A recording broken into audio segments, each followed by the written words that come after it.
Welcome to the underbelly of the Victorian Empire, where the filth is endless, the pay is pitiful, and the jobs might just kill you before the week is out. You're not an inventor, aristocrat, or dashing explorer. You're a child in a sewer, a woman dipped in phosphorus, a man bleeding into gravel with no name and no future, and yet without you, the whole glorious empire would crumble into soot. If you've ever worked in customer service and thought, there's got to be something worse than this, congratulations, you're about to feel better. Go ahead and like the video and hit subscribe.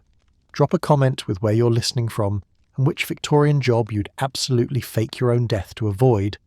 It's nice to know we all have limits. Now dim the lights, get cozy, and let's step into a world where work was filthy, dangerous, and soul-crushing. And somehow, they still called it character building. You don't have a resume, you have a sack, 3 fingers that still bend properly, and a bite scar on your neck that's either from a rat or your ex. Hard to say. Your job is simple. Catch rats with your bare hands. Because you, for reasons known only to poverty and the almighty, are a Victorian rat catcher. Living proof that Britain will put literally anything on a job board if it chews through enough floorboards. There is no uniform, there is no pension. There's just you, a coat held together by grease and optimism, and a pocket full of mystery ointment designed to lure rats and repel friendships.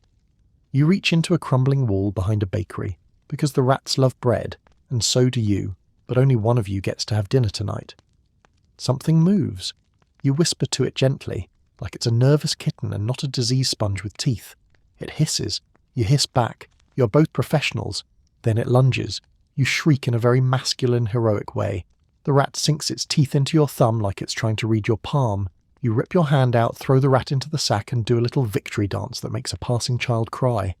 That's one down. Only a few hundred more to go. You take a deep breath. Your lungs fill with the scent of pipe smoke, wet bricks, and rodent-based regret. Somewhere nearby, someone gags. You don't care. You're getting paid today. And if you survive the week without catching plague, that's just a bonus. The Victorian rat catcher wasn't just a job. It was a public service, a performance art, and a slow-motion health crisis, all wrapped up in one bleeding, wheezing package. London, by the mid-1800s, was crawling, literally, with rats. The sewers were overrun, the alleys teemed, and the floorboards in every pub, bakery, and tenement block were just suggestions.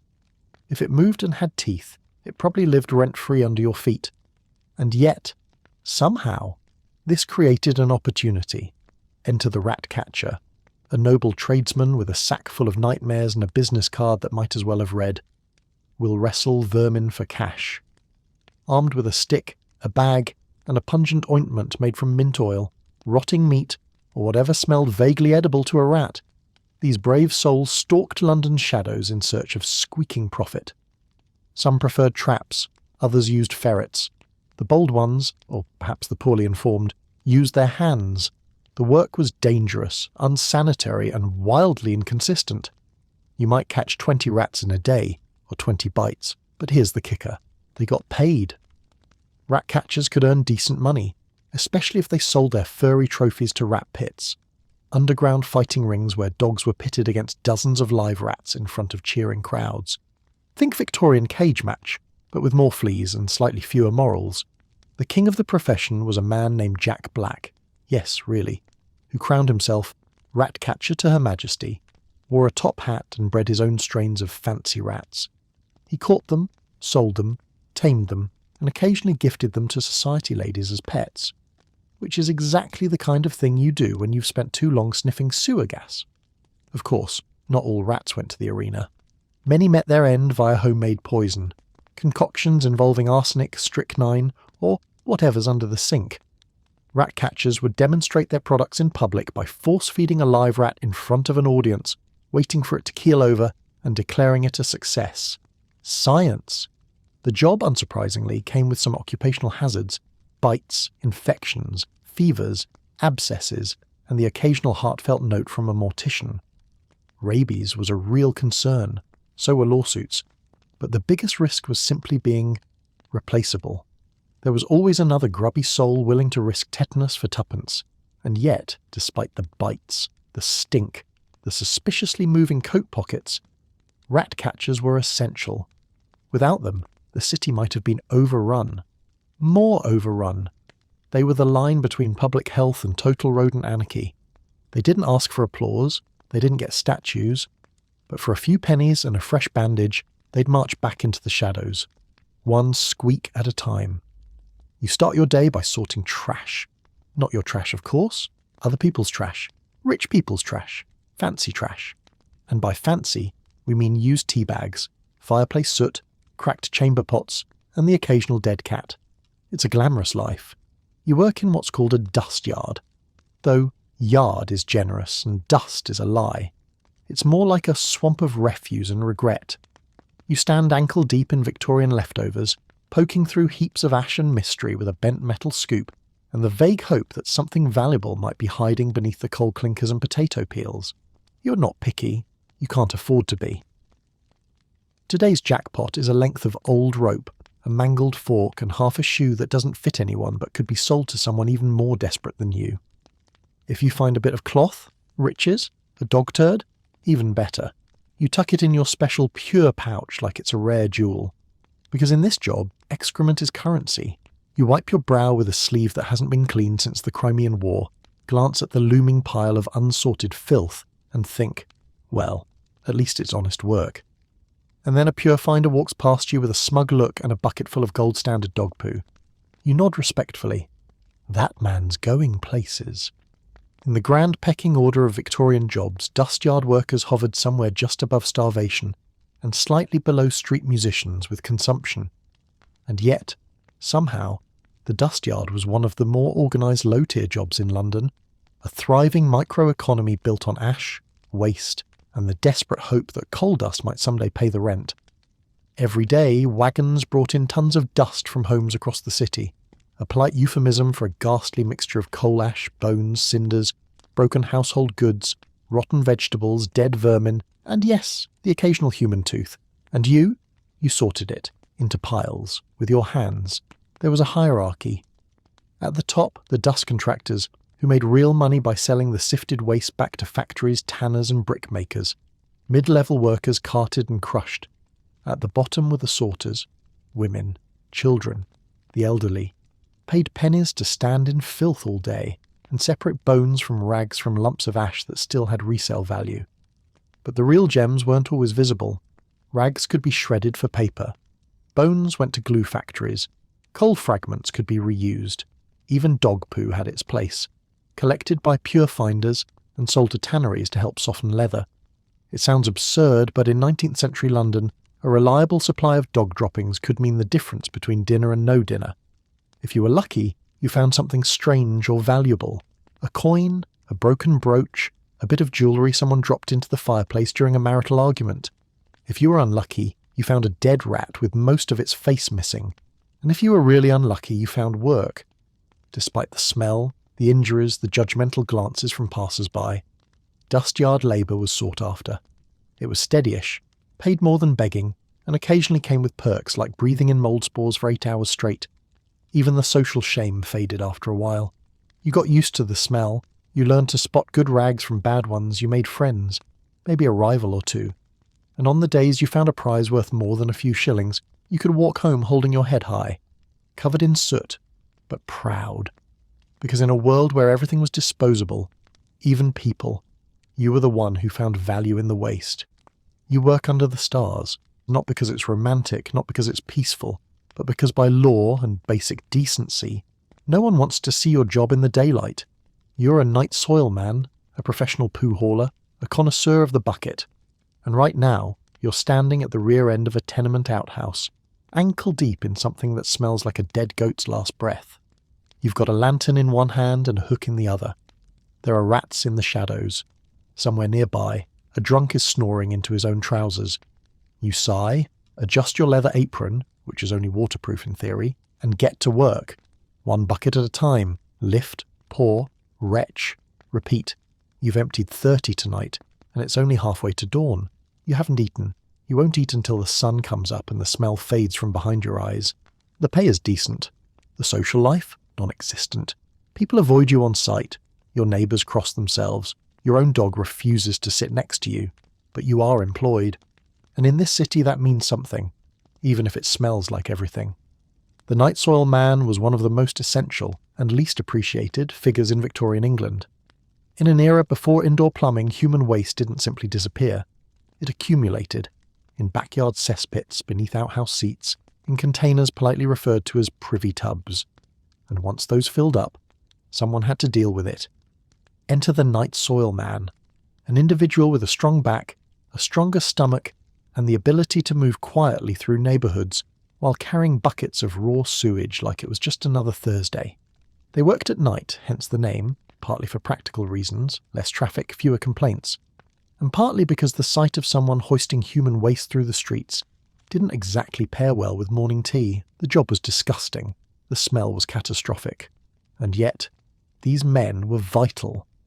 Without them, London would have quite literally drowned in its own filth. Night soil was collected and carted away to be dumped or, in some cases, sold as fertiliser. Yes, people paid good money for other people's poo, provided it came in bulk and didn't slosh too aggressively.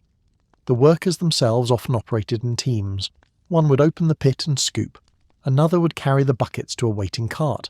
A third might handle the transportation, preferably with a horse that had no sense of smell and even less dignity. There were hazards, of course. Cesspits sometimes collapsed, gases built up, explosions occurred, and disease was a constant companion. But perhaps the greatest burden was social. Night soil men were shunned, viewed as walking biohazards. Even other poor workers might wrinkle their noses and step aside. Still, the money wasn't bad, better than many jobs available to the working class, and if you kept your mouth shut and your boots high, you could make a living. You wouldn't make friends, but you'd make rent. And in a city of grand drawing rooms and open sewers, that was more than most. You wield a broom with the solemn dignity of a knight brandishing a sword, except your sword is made of twigs, your armour is a threadbare coat, and instead of slaying dragons, you're scraping horse dung off cobblestones at 5 a.m. on a Tuesday. You're a street sweeper. One of the proud few responsible for ensuring London's avenues remain at least 30% less disgusting than they were an hour ago. Your battleground is the intersection of mud, soot, spilled beer, rotting food, and an unholy volume of animal droppings that no city should legally be allowed to contain. You chase the manure like it owes you money. It's still dark, the fog is thick, and someone's boot just stepped in the very pile you were heading for. You sigh. That's going to smear. You scoop, sweep, mutter something about life choices, and push your little barrel cart onward. By noon, your arms ache, your knees click, and your sense of smell has started showing signs of emotional trauma. Someone throws a fish head at you. You thank them politely. It's the most social interaction you've had all week. The Victorian street sweeper was part janitor, part public servant, part human sponge, absorbing society's filth one broomstroke at a time. And Victorian streets? Filthy didn't begin to cover it. There were over 300,000 horses in London by the mid-19th century. Each one dropped between 15 and 35 pounds of manure per day. That's millions of pounds of steaming contributions to civic chaos. Every single day. And that's not even counting the urine, or the pigs, or the market refuse, or the random bodily fluids left behind after Friday nights at the pub. The job of managing all this mess fell to the humble street sweeper. Armed with a broom, a scoop, and a cart with a wobbly wheel, these workers patrolled city blocks from dawn till dusk, sweeping muck into piles, dragging it to collection wagons, and trying not to cry. There was no uniform, no gloves, no gratitude, just a lot of brown sludge, a lot of sore backs, and the occasional dead bird. Some sweepers were employed by the city, others were freelancers, working their street corners in the hopes of receiving tips from shopkeepers, coach drivers, or pitying ladies with lace gloves. The entrepreneurial ones even ran pay-to-pass schemes, clearing the walkways just enough that wealthier pedestrians wouldn't ruin their boots. You want to step over the pile? That'll be a farthing. The job came with hazards. Slippery roads, aggressive dogs, the constant risk of being flattened by a carriage because you happened to be sweeping in the wrong place at the wrong time. And of course, the smell, a permanent fog that clung to your clothes, your nose hairs, and possibly your soul. But it was work. Honest, unpleasant, profoundly odoriferous work. You weren't celebrated, you weren't respected, but for a few coins a day, you kept London walkable. And let's face it, if you didn't do it, someone else would have to, probably badly. You wake up sore in places you didn't even know had names. Your hands look like someone tried to sandpaper a ham.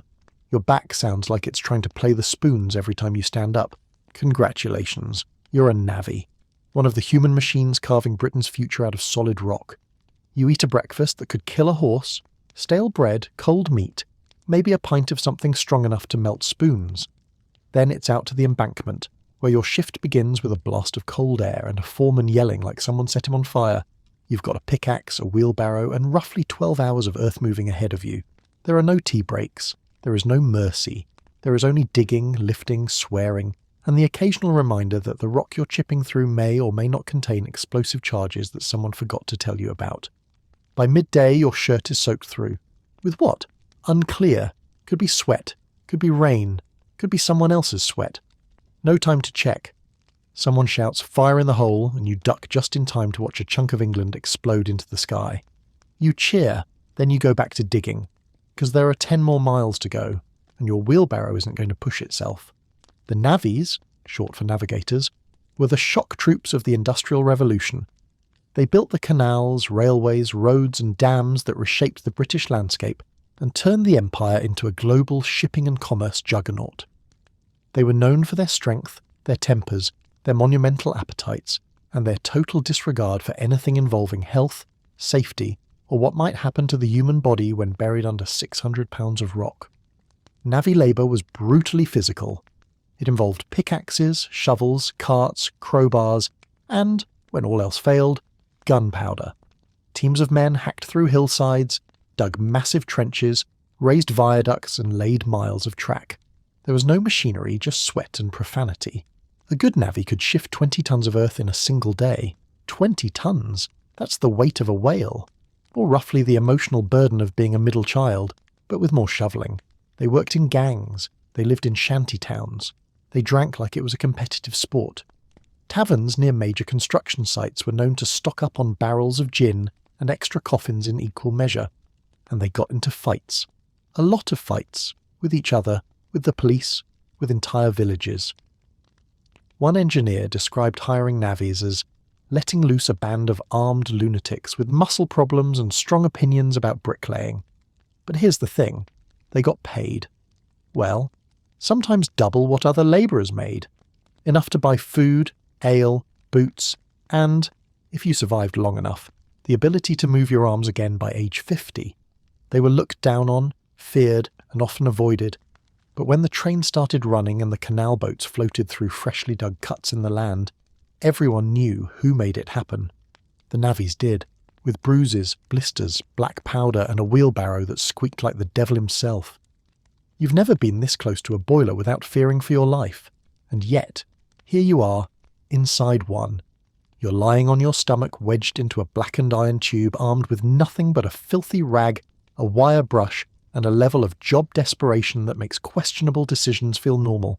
You inch forward. It's hot, even though the engine's off. It always feels like it's one misplaced match away from becoming your coffin. The walls are coated in soot, grease, and something that smells suspiciously like regret. Your job? Scrub every inch, every flue, every firebox, because this proud Victorian locomotive may be the height of industrial glory, but it's also full of filth. And when it clogs, it doesn't run. And when it doesn't run, people start shouting, so you scrub, and you cough, and you try not to think about the fact that if anyone up top forgets you're in here and lights the firebox, you'll be cooked like a Sunday roast, extra crispy. You sneeze black, you blink soot, you wriggle backwards like a chimney sweep with trust issues and wonder if there's still time to become a fishmonger instead. But then you remember, fish stink. And at least this job comes with warmth. Engine cleaners were the unsung, soot-covered gremlins of Victorian rail travel. Before a train could run, it had to be spotless, or at least clean enough not to explode, and that meant someone had to crawl into the engine's dark, narrow undercarriage to scrub the cinders, soot, and hardened grease from every surface. That someone was you. Engine cleaners were usually boys or very young men, nimble enough to fit into tight boiler tubes, reckless enough not to think twice about it, and poor enough to accept the job without blinking. They worked long hours in engine sheds, often in near-total darkness, breathing in soot so thick it made their lungs feel like tar-filled bellows. Cleaning involved dismantling grates, climbing into fireboxes, and crawling headfirst into tubes so narrow you'd think twice before storing a broom handle in them. Using brushes, metal scrapers, and rags soaked in kerosene or hot water, they removed layer after layer of grime baked onto the engine's inner walls by thousands of miles of coal-fired fury. It was hot, exhausting, and deeply claustrophobic. The risk of injury was constant. Burns were common. Getting stuck, not unheard of, and the anxiety of being accidentally sealed inside and incinerated. That was just the occupational ambience. They weren't paid much, a few shillings a week. But they were part of something bigger, literally. Victorian railways were the arteries of empire, and keeping them running meant sacrificing lungs, fingernails, and the ability to wear clean clothing ever again. Most engine cleaners eventually hoped to move up, to fireman, then maybe driver, prestigious roles that came with more pay and less time spent impersonating industrial plumbing. But for now, you keep crawling. Because someone's got to do it. And it turns out you're just the right size. You open your eyes, and the smell hits you before your brain even boots up. It's not just bad, it's legendary. A scent that climbs into your nose, sets up camp, and begins redecorating your sinuses with rotting flesh and warm ammonia. Your first breath of the day is a personal betrayal. You are a tannery worker. Welcome to the business of turning animal skins into luxury goods for people who wouldn't stand within 50 feet of you. Your shift starts with a cartload of fresh hides, fresh being the Victorian word for still slightly twitching. Your job? Scrape off the leftover flesh with a dull blade while a river of blood and old fat runs down your boots. Then you dunk the skins into a vat of urine, manure, or, if you're lucky, lime. This is called baiting, which is ironic because you're absolutely not enjoying yourself. You stir, you gag, you stir some more. By mid-morning, you've inhaled enough dog dung fumes to start barking, and your hands are marinated in something the label probably didn't disclose. At lunch, no one wants to sit next to you. You're not offended, neither do your own clothes. But you press on because that hide isn't going to tan itself, and apparently dignity is optional. Tanneries in the Victorian era were less places of business, and more ongoing chemical accidents held together by ropes and bad decisions. Their job was to transform raw animal hides, complete with meat, fur, fat, and the occasional bullet hole, into usable leather. The process was as ancient as it was disgusting. Step 1. Soak the hides to soften them. Step 2. Scrape off any remaining flesh, hair, or organs. This was usually done with large knives and a total disregard for workplace comfort. Step 3. Dump them into large vats filled with a lovely solution of dog feces, pigeon droppings, stale urine, or a delightful lime and water cocktail so caustic it could dissolve your will to live. This mixture helped clean the hides by fermenting the gunk off them, which in practical terms meant the tannery constantly reeked of death, decay, and the kind of ammonia cloud that could strip wallpaper in the next county. And we haven't even gotten to the actual tanning part. That involved soaking the hides in tannin, an acidic compound often extracted from oak bark, for weeks. The hides were hung in dark sheds or pits, left to steep like a horrifying stew and then stretched, oiled and scraped repeatedly until they resembled something vaguely leathery. The workers, permanently stained, not just in smell but in skin. The chemicals burned their hands, the fumes damaged their lungs, many developed rashes that looked like topographic maps of failure. And the smell? Oh, the smell. It didn't wash off. It didn't fade.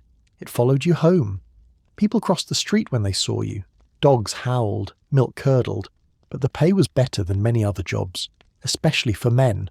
Women rarely worked in tanneries, partly due to the physical demands, but mostly because someone, somewhere, decided that women shouldn't be soaked in rotting cow skin and manure all day. What restraint. Still, tanners were essential. Leather was everywhere. Boots, belts, gloves, saddles, bookbindings.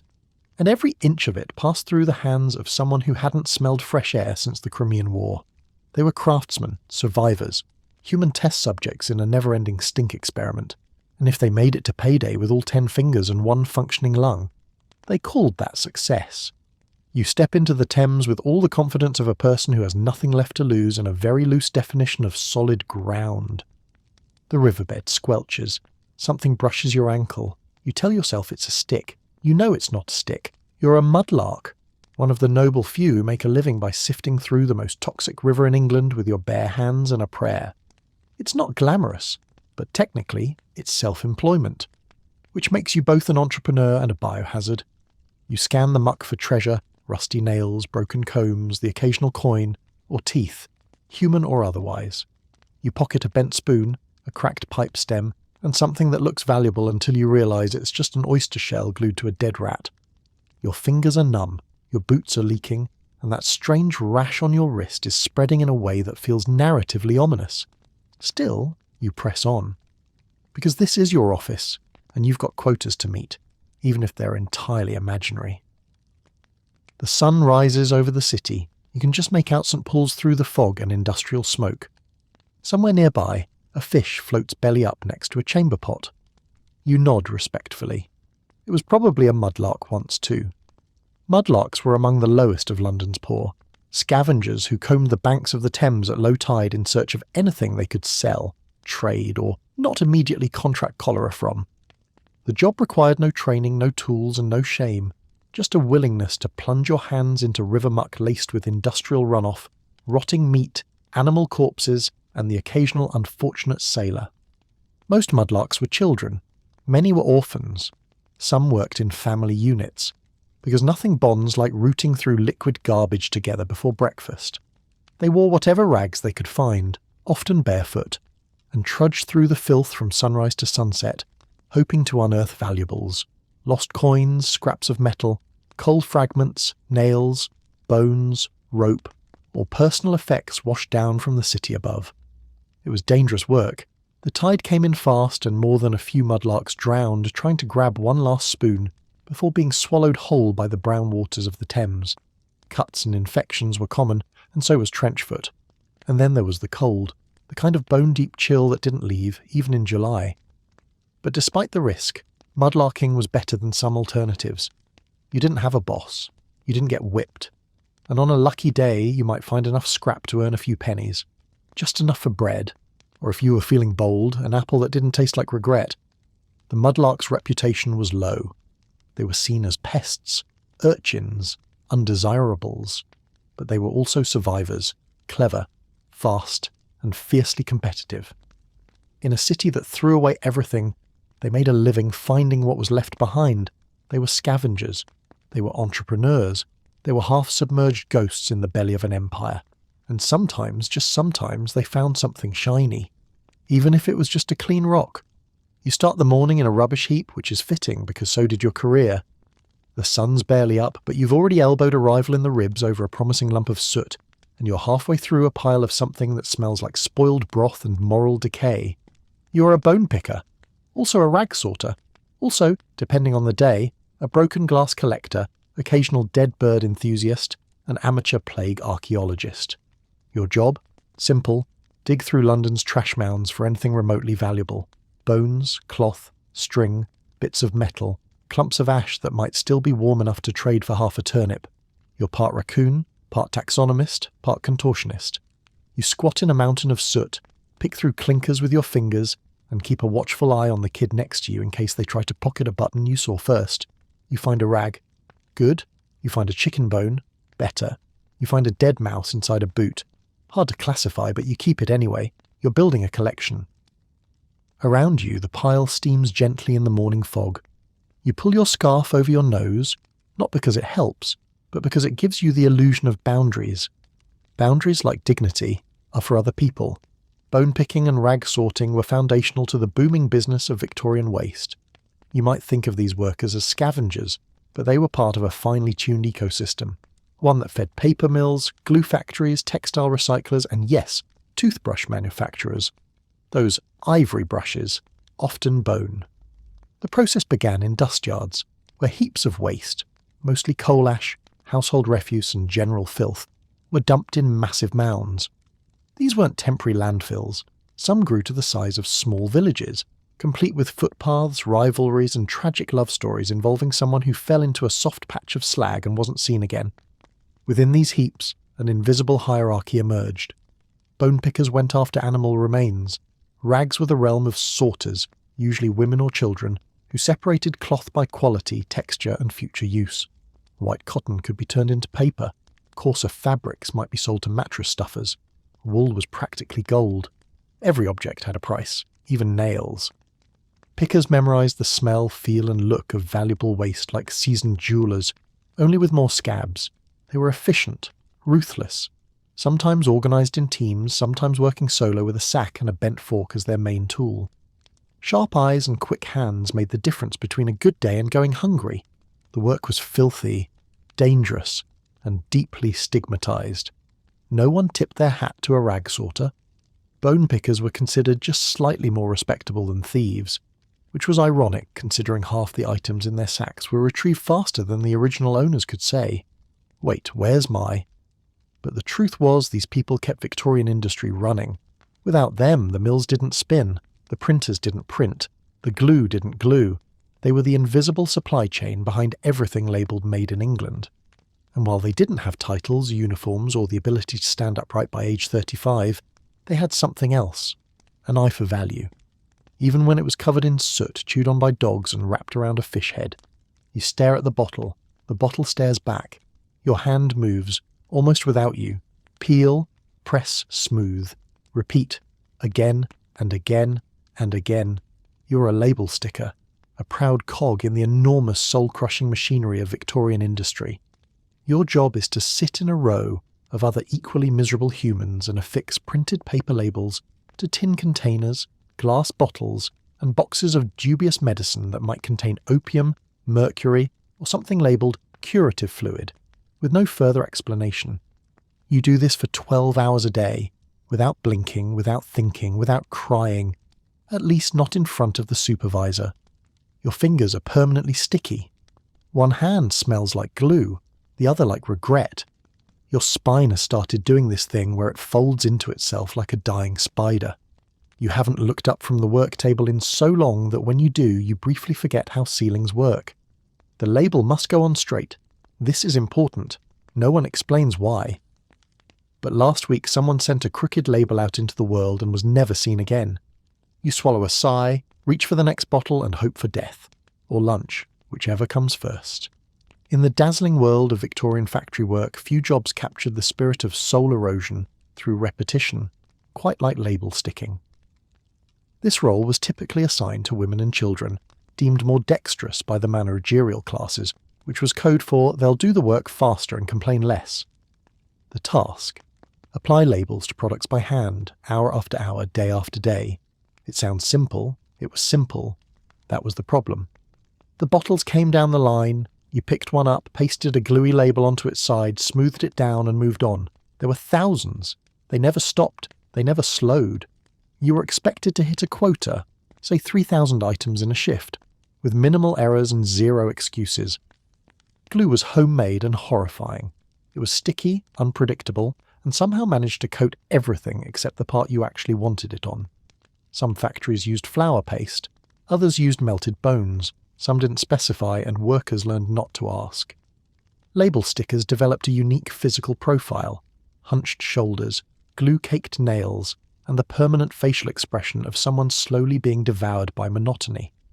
They weren't injured in the usual factory sense. No missing limbs, no dramatic explosions, but they were eroded, worn down like river stones in a stream of paste. Conversation was discouraged, efficiency was prized, errors were punishable by docked pay, yelling, or reassignment to something even worse, like bottling or folding little paper boxes until you forgot what corners were. The irony, of course, was that the people applying labels rarely had the time or literacy to read them. They spent their lives decorating jars of jam, powders for gout, bottles of gin, and tins of disinfectant they'd never be able to afford. Their fingertips were raw, their minds wandered, but they worked with the speed of machines, long before machines figured out how to do it better. In the end, the label sticker's legacy wasn't in their name or their wages. It was in the millions of straight-lined, perfectly placed rectangles that no one ever noticed, unless they were crooked. You raise the beater above your head like a warrior preparing for battle. The rug slung across the line stares back at you with silent contempt. You swing. W-H-U-M key. A cloud of dust explodes into your face with the force of a medium-sized cannon. You inhale an entire century's worth of dirt, biscuit crumbs, ash and whatever lived in the rug before the invention of soap. You cough. The rug mocks you. You swing again. You are a carpet beater, a person whose entire career revolves around physically assaulting home decor. You do not clean. You do not polish. You pummel. You've been at it for hours. Your arms are jelly, your hands are blistered, and your eyebrows have turned grey from airborne filth. A neighbour walks by and nods in approval because nothing says respectable household, like someone flailing wildly at a rectangle with a cane made of wire and spite. You can't feel your shoulders anymore, or your dignity. But the rug looks exactly the same. In Victorian England, cleanliness was next to godliness, and rugs, being massive sponges for household sin, required frequent punishing purification rituals. Enter the carpet beater, a person hired specifically to drag rugs outside and beat them like they owed money. Most homes didn't have vacuum cleaners. Those were rare, expensive, and roughly the size of a horse. So if you wanted clean carpets, you needed muscle, stamina, and a high tolerance for airborne filth. The job wasn't as simple as it sounds. First, the carpet had to be dragged outdoors, which in Victorian London meant through narrow hallways, down steep staircases, across uneven cobblestones, and past at least 3 judgmental neighbours. Then came the beating. Using a woven cane paddle or metal frame, workers would whack the carpet repeatedly, sending clouds of dust and debris billowing into the air like industrial smoke signals. There was no end. You beat until the dust stopped, which it never did. The work was loud, repetitive, and physically exhausting. Beaters developed strong backs, bad shoulders, and a 1,000-yard stare that said, "I've seen things in rugs you wouldn't believe." Sometimes the job was domestic, part of a servant's weekly chores, but in wealthier households or city cleaning services, it was hired out. Streets with hanging lines full of flapping rugs were common sights, particularly in spring when the goal was to rid the home of soot, bacteria, and whatever the cat dragged in. The irony: beaters were often dirtier after the job than the carpet was before. They came home looking like they'd just crawled through a chimney backwards, coughing up fluff and muttering about floral embroidery. And yet, the work had purpose. A freshly beaten rug was a source of pride, a statement, a sign that despite the chaos of coal smoke, chamber pots, and moral panic, someone in the house had taken a stand against filth, even if the filth punched back. You're standing in a field. You have been standing in a field for 3 hours. You are 8. The wind is cold, your boots are full of mud, and you've run out of things to yell at crows. The birds, unimpressed, are back, casually pecking at the seeds you're meant to be guarding, like you're some kind of background decoration in their buffet line. You flap your arms, you shout, you throw a clod of dirt that falls short by several tragic feet. The crow looks at you, blinks, and continues chewing. You are a human scarecrow. Your entire job is to prevent birds from enjoying agriculture. You are the only thing standing between a farmer's livelihood and an airborne grain theft ring. No pressure. You try to stay alert, but it's hard. You're cold, you're bored. Your thoughts are slowly turning into porridge. Sometimes you hum to yourself. Sometimes you name the crows. You've given the one with the wonky wing a backstory. You wonder if the farmer will bring you lunch today, or a coat, or remember that you're still out here. You sneeze. The crows do not care. The job of a scarecrow, or more specifically a crow boy, was often one of the first positions available to children in rural Victorian England. And when we say children, we mean children, as young as 5 or 6, barely taller than a shovel, and already expected to defend wheat like a tiny underpaid knight. The job was simple: keep birds off the crops. The methods were less so. Most crowboys had no equipment, maybe a rattle, maybe a sling. Usually just their voice, their arms, and the sheer force of will it took to stand still in a freezing field for 10 hours and look menacing to a bunch of extremely jaded crows. There were no schedules, no shelter, no breaks. If it rained, you got wet. If it hailed, you got hit. And if the farmer caught you dozing or letting birds feast on his barley, you got yelled at, or worse, replaced. Because there was always another barefoot child willing to shout at pigeons for half a loaf and a dirty blanket. The job was also dangerous. Children got sick. They wandered off. They froze. They occasionally tripped into ditches, ponds, or the business end of a frustrated cow. But it was work. And in the Victorian countryside, any work was better than no work, especially if it meant not going to the workhouse. Some families sent multiple children out to cover different fields, turning the whole thing into a sort of grim sibling surveillance system. You scare that side, I'll scare this side. Meet back here if either of us gets mauled by a goose. There was no advancement. You didn't move up to become, say, assistant crow manager.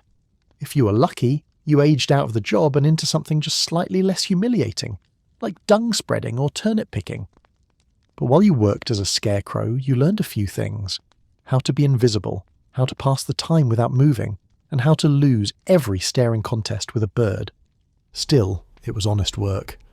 And if you were really lucky, if the wind was quiet and the birds stayed away, you might just hear the rustle of the wheat behind you and imagine its applause. You've poked 1,400 holes in the ground today. You know this because your older brother has shouted, "You missed one," exactly 1,400 times. You're a dibbler, a title that sounds whimsical until your spine starts folding in half like a broken marionette. Your job? Poke holes, drop seeds, cover holes, repeat. Your entire life is now a cycle of agricultural whack-a-mole. The stick you're using, your dibble, is a sharpened peg, handed down through generations and lovingly whittled by someone who hated children. You're out in the field with your siblings, each of you dragging behind the plough like a sad parade of unpaid labourers. The soil is clumpy, the sky is grey, and your shoes have achieved new levels of wetness. You're not sure if it's dew or just England in general. You plant carrots, turnips, and the vague hope that someday you'll work indoors, maybe in a nice, warm tannery, or a match factory. You've heard lovely things. Your arms ache, your legs wobble. Your patience is buried somewhere around row 12. You sneeze into your sleeve, drop a handful of seeds, and tell yourself that's natural distribution. You are 6 years old. The farm will not survive without you. The Victorian child dibbler was part of a long tradition of assigning complex agricultural responsibility to people who still had milk teeth. Dibbling was the process of creating evenly spaced holes in the earth and placing individual seeds or bulbs into them. It required precision, patience, and the ability to squat without falling over, skills young children were believed to possess in abundance, primarily because they didn't yet know how to argue. The dibbler typically worked behind a plough, poking holes at regular intervals with a sharpened stick, iron rod, or whatever vaguely pointy object was available. Behind them came the seed droppers, usually younger children or toddlers with sticky fingers and questionable aim. In theory, one dibbler and one planter could cover a field in a day. In practice, it took slightly longer, especially if the planters spent half their shift chasing worms or crying into the dirt. It was considered ideal work for children, close to the ground, relatively simple, and unlikely to result in immediate amputation. What it did result in was chronic back pain, cracked skin, and an early understanding of how deeply boring nature could be. Wages were minimal, if anything at all, and the hours stretched from sunrise until your mother's shout echoed across the fields. Many children did this unpaid, as part of a larger family effort to avoid starving through the winter. But even in paid roles, the expectations were absurd. Miss a row? That's food gone. Drop too many seeds in one hole. That's waste. Do it too slowly. Well, maybe someone younger can take your place, no pressure. Still, dibbling had its moments. There was the satisfaction of a straight line, the occasional discovery of a shiny rock, the thrill of seeing green shoots weeks later and thinking, I did that. I helped that happen, and then being promptly assigned to weeding duty, because nothing says thank you for your labour like crawling through mud in April. You swing the hammer, the stone doesn't move, and you swing again. The stone continues not to care. You're a stonebreaker, a job so grim, so utterly bleak, that even the rocks seem to pity you. You're sitting in a yard behind the workhouse, surrounded by other souls in matching rags, each of you chipping away at granite like it insulted your mother. The hammer's too heavy, the stone's too hard, and the only thing breaking is your spine. This isn't about building anything. There's no road at the end of this, no great Victorian bridge bearing your name. This is just crushing rocks, for the sake of crushing rocks. One piece into two, two into four, until it's all small enough to qualify as gravel, and your wrists feel like jelly-filled sausages. You try to get into a rhythm, swing, grunt, repeat, but by mid-morning your hands have blistered, your shoulders are on strike, and your thoughts have disintegrated into a loop of ow, ow, why, ow. The overseer strolls by and reminds you to be grateful for your employment. You fantasize about throwing a pebble at his head, You don't. But it's nice to have dreams. Stone breaking was the final stop on the Victorian employment ladder. It wasn't work, not really. It was punishment with a wage attached. Sometimes not even that. Found mostly in workhouses or as part of penal labour for the undeserving poor, stone breaking was considered a character-building exercise in futility. The task was as straightforward as it was crushing. Take large rocks and hit them with a hammer until they turned into smaller rocks. There were quotas. Break so many tons per day or receive less food. Work slowly and you were accused of laziness. Work quickly and you were given more stones. This was labour not for progress but for discipline. Stonebreakers didn't build roads. The rubble often just piled up in the yard. It was about instilling order, obedience, and a deep, lasting sense that poverty was your fault, and that maybe you should feel bad about it. Workers were given no tools beyond a sledgehammer and a pile of granite, no gloves, no back support, just aching muscles and judgmental supervisors in stovepipe hats. Most stonebreakers were men, often older, sometimes disabled, usually desperate. They had nowhere else to go, no prospects, no one left to lend a shilling. This was the job you did when you'd reached the end of the Victorian safety net and discovered it was, in fact, made of rocks. It was gruelling, dehumanising, purposefully miserable, and yet it remained a fixture of workhouse labour throughout the 19th century, a symbol of industrial virtue and moral punishment rolled into one. At the end of the day, your body ached, your clothes were dusted white, and your mind had gone somewhere far, far away, somewhere without hammers. And tomorrow you'd be back again, because the rocks, unlike you, were not going anywhere. You're picking rope apart with your bare hands. That's it. That's the whole job.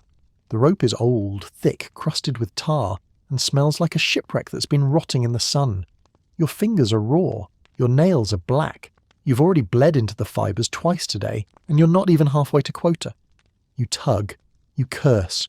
You stab at the rope with a nail, a pin, your teeth. Anything to loosen the strands. The oakum resists you, like it has a personal grudge. You're beginning to suspect it does. You work in silence alongside rows of other poor souls, hunched over like sad gargoyles at a finger-bleeding contest. No one talks. Talking slows you down, and slowing down gets noticed. The overseer watches with the sort of expression usually reserved for overcooked porridge and moral disappointment. You try to look productive while quietly trying not to cry. You succeed at neither, but hey, at least it's indoors. Oakum picking was one of the most infamous punishments meted out inside Victorian workhouses and prisons. It was exhausting, endless, and seemingly pointless. Perfect for a system designed to make poverty feel like a personal failure. The job involved taking apart old lengths of ship rope, usually from decommissioned naval vessels, and separating the twisted strands into loose fibres. These fibres, known as oakum, were reused for caulking ships and sealing joints, but first they had to be painstakingly unravelled by hand. The ropes were tarred, stiff and full of sharp splinters. They shredded fingers, embedded grime under the nails and turned hands into shredded leather mitts. Inmates were given no tools, just their fingers, maybe a rusty nail, and hours upon hours of time to think about their life choices while dismantling maritime leftovers. Oakum picking was assigned to women, men and especially children. Little fingers were considered ideal for getting between the strands, which is Victorian for let the kids bleed. There were quotas. Pick so many ounces per day, or get less food, or get scolded, or get locked in the refractory cell. A charming feature of most workhouses where discipline was taught through darkness and loneliness.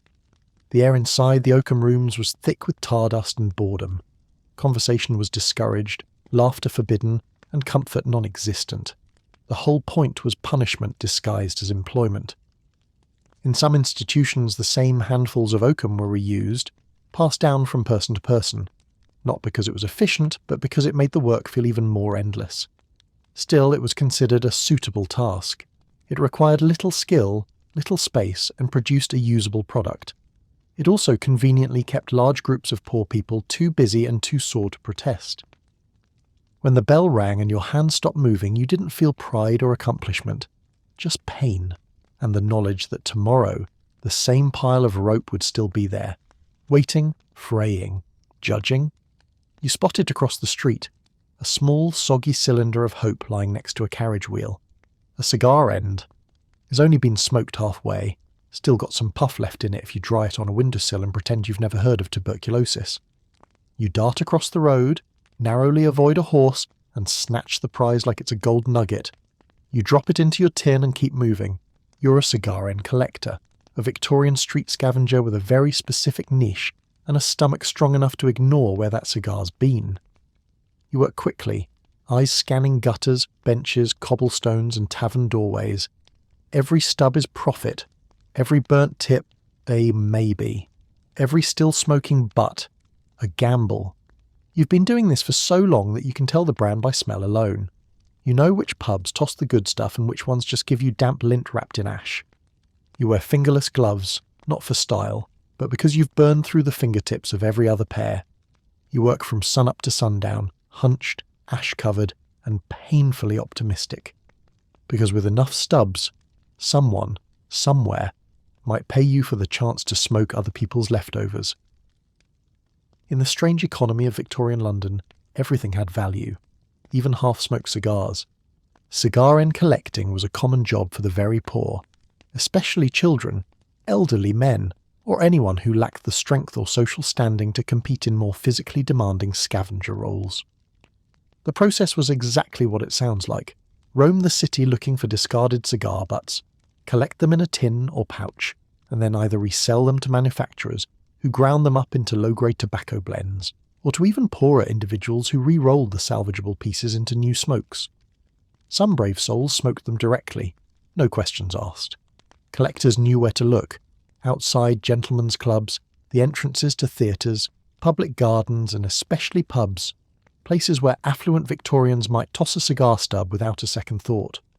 A stub could sell for a farthing or two. A whole cigar dropped in drunken carelessness. That was practically a holiday bonus. The work was dirty, competitive, and frequently humiliating. Collectors were seen as street rats, crawling around horse droppings and spittoons in search of someone else's luxury. And then there was the health risk. Remember, this was a time when coughing up blood was considered a minor inconvenience. Cigar ends were laced with saliva, ash, and whatever mouth-based infections were floating through society at the time, everything from influenza to syphilitic phlegm. Still, the money, such as it was, kept people coming back. It was fast, independent, and sometimes profitable in bulk. You didn't need equipment, just quick eyes, fast hands, and a strong gag reflex. And if people looked down on you, so what? You weren't begging, you were working, even if your job smelled like a bonfire in a dentist's spit jar. You cough, but quietly. You don't want the overseer to hear it, not because they'll help, but because they'll replace you. You are a match girl. You sit at a long wooden table in a factory that smells like vinegar, melted teeth, and fire hazard. Around you, dozens of other girls, some barely taller than the crates they haul, are dipping matchsticks into a pale, sticky substance that glows faintly if you look at it in the dark. You're told not to touch your face. You will absolutely touch your face. You dip, stack, diploma stack. The rhythm becomes automatic, like blinking. You've been at it for hours. Your hands are yellow-stained and peeling. The skin around your mouth is sore. Your jaw aches in a way you've learned not to question. The girl next to you has a black spot on her cheek. She says it's nothing. It's never nothing. You go back to dipping. The room is hot, the fumes are sharp, and the air carries the faint, constant threat of combustion, like the entire building is politely waiting for a reason to explode. The match girl became a symbol of Victorian exploitation, young, overworked, underpaid, and slowly poisoned by the very thing she helped make. The job seemed simple on paper. Dip matchsticks into chemicals, dry them, and bundle them for sale. In practice, it was a horrifying assembly line of slow-motion medical disaster. The matches were coated in white phosphorus, a substance that made them ignite with a satisfying snap but came with a sinister side effect: phossy jaw. This was a disease caused by long-term exposure to white phosphorus fumes. It began with toothaches and swelling. Then came abscesses, facial disfigurement, bone death, and eventually the loss of the jawbone itself. The condition was excruciating, disfiguring, and often fatal. Most match workers were women and girls, some as young as 6, who worked 12 to 16-hour days for a few pennies. The factories were crowded and poorly ventilated. Protective equipment didn't exist. Hygiene was nearly impossible, and no one told the workers what the chemicals were doing to them. If a girl became visibly sick, she was often fired. If she complained, she was replaced. If she died, her wages were docked for wasting materials. There were brief sparks of rebellion. In 1888, the famous Bryant and May Match Girls' strike brought attention to the conditions. But that was decades into the disaster. Until then, countless girls worked, suffered, and vanished into the fog of industrial progress. And yet, they kept coming, because the job paid. Barely. But in a world with no safety nets and no options, it was something. The match girl was a symbol of resilience, of labour, of a system that valued profit over people and paid in coins, pain, and phosphorus. She lit the world, and it burned her back. You spot them coming, shiny boots, high collars, walking stick, the faint aroma of arrogance and rosewater. You spring into action. With one hand gripping your battered broom and the other holding your cap at a flattering angle, you leap into the street like a courtier announcing royalty. The mud is thick today, a sludgy mix of rainwater, horse manure, and something you've stopped trying to identify. You sweep. You sweep like your life depends on it, because it sort of does. If you don't clear a neat, dry path across the filth-slick cobbles before Lady Lavinia's dainty foot touches down, she might ruin her shoe. And if she ruins her shoe, she won't tip you. She might not even look at you. She might just tut and sigh and whisper something cruel to the gentleman beside her. But if she does tip, if that gloved hand drops a shiny coin into your cap, that's bread. That's maybe even jam. You bow. You smile. You try not to look directly at the footman. You know your place. As they pass, you hear her say, "Filthy creature." She means you. But it's fine. She didn't step in anything. That means you did your job. In the grand ecosystem of Victorian street life, crossing sweepers were the lowest-ranking service workers who didn't actually beg. Not officially, anyway. Their job? Keep designated spots in the street clean enough for wealthy pedestrians to cross without sullying their silk shoes.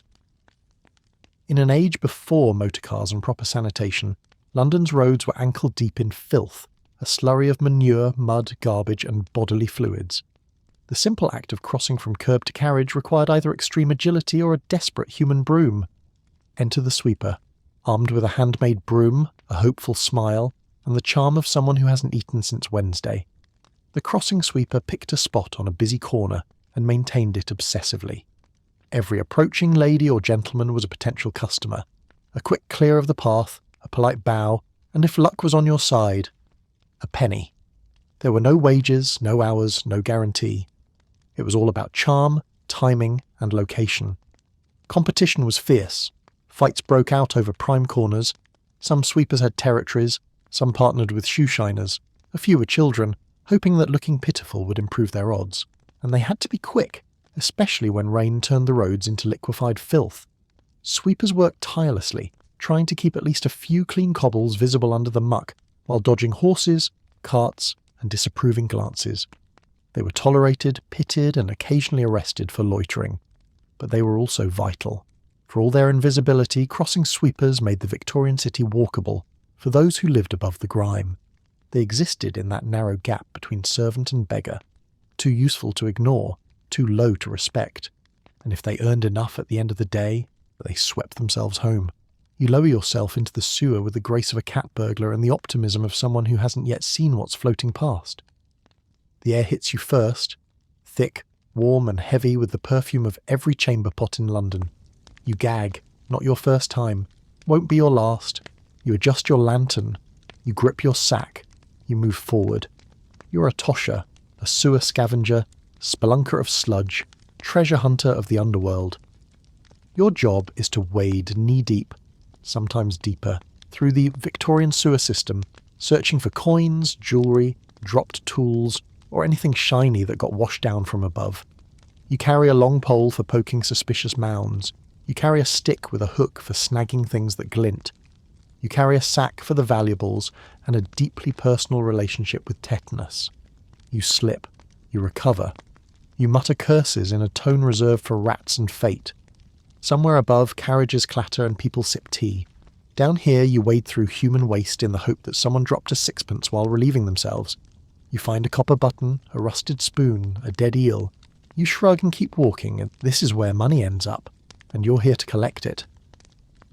Toshers were Victorian sewer workers, not the official, paid kind with tools and uniforms, but freelance scavengers who snuck into the bowels of London, looking for anything of value that had been flushed, dropped or abandoned. They worked mostly at night, often illegally, crawling into manholes with lanterns strapped to their chests and thick boots that made no meaningful difference. The sewers were pitch black, disease-ridden, and full of rats, gases, and the very worst things civilization has to offer. But they were also full of treasure. Coins slipped from pockets, rings fell down drains, tools, trinkets, candlesticks, buttons. All of it could be found if you were willing to brave the stink and the sludge. A good night of toshing might bring in a few shillings worth of salvage. A great night might pay rent. Toshers formed loose networks, often working in pairs or small groups for safety. They knew the tunnels intimately, where they drained, where valuables tended to collect, and where the air turned bad. One wrong step, and you could fall into a sinkhole, get caught in a sudden surge, or be overcome by sewer gas.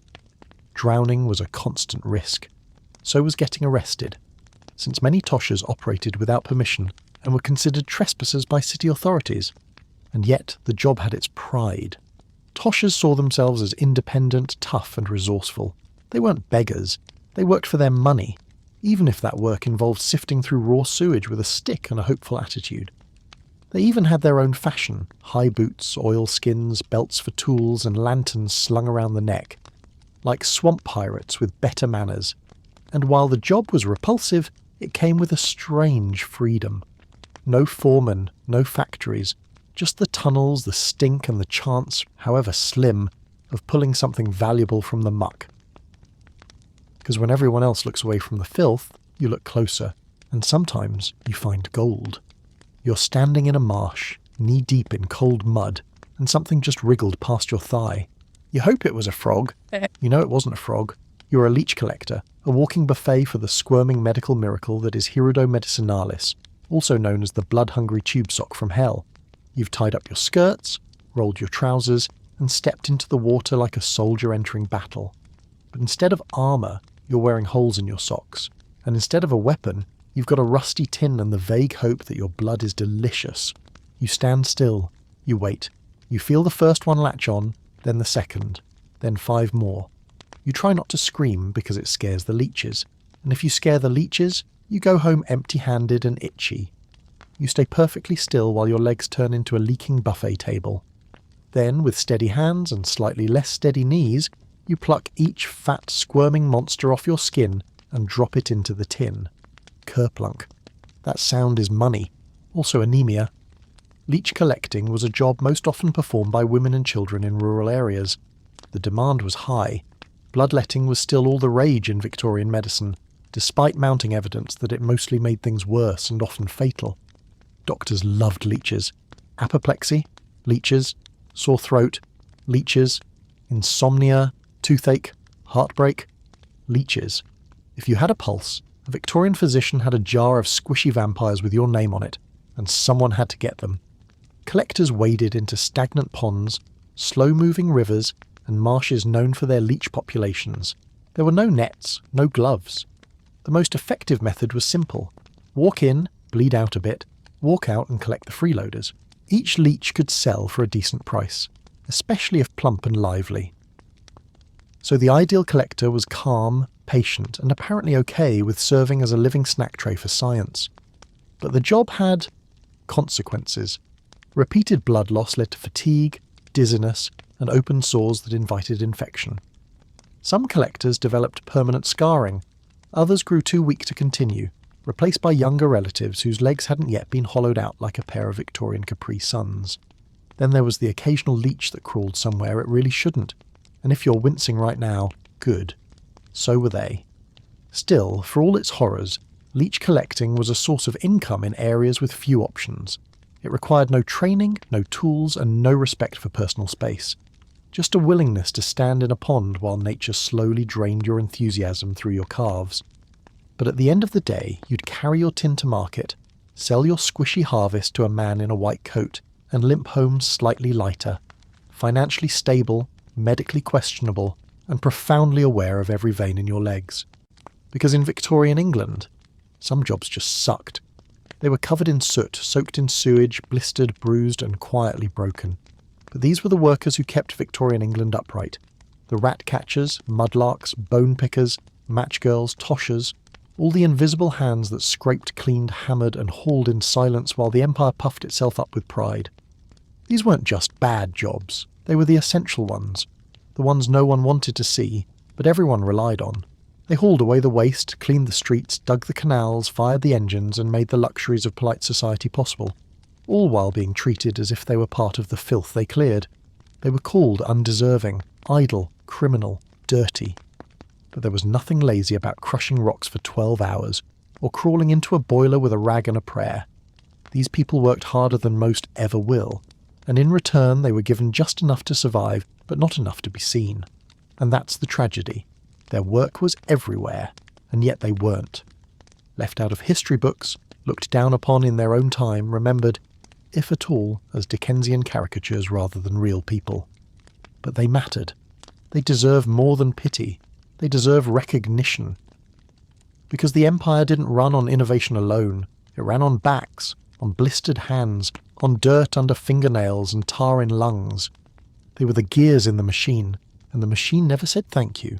And now, as the final shovel drops and the workhouse gates creak shut behind tired hands and broken backs, I hope this descent into Victorian labour lingers, like the sting of a blister or the echo of a job no one else dared to do.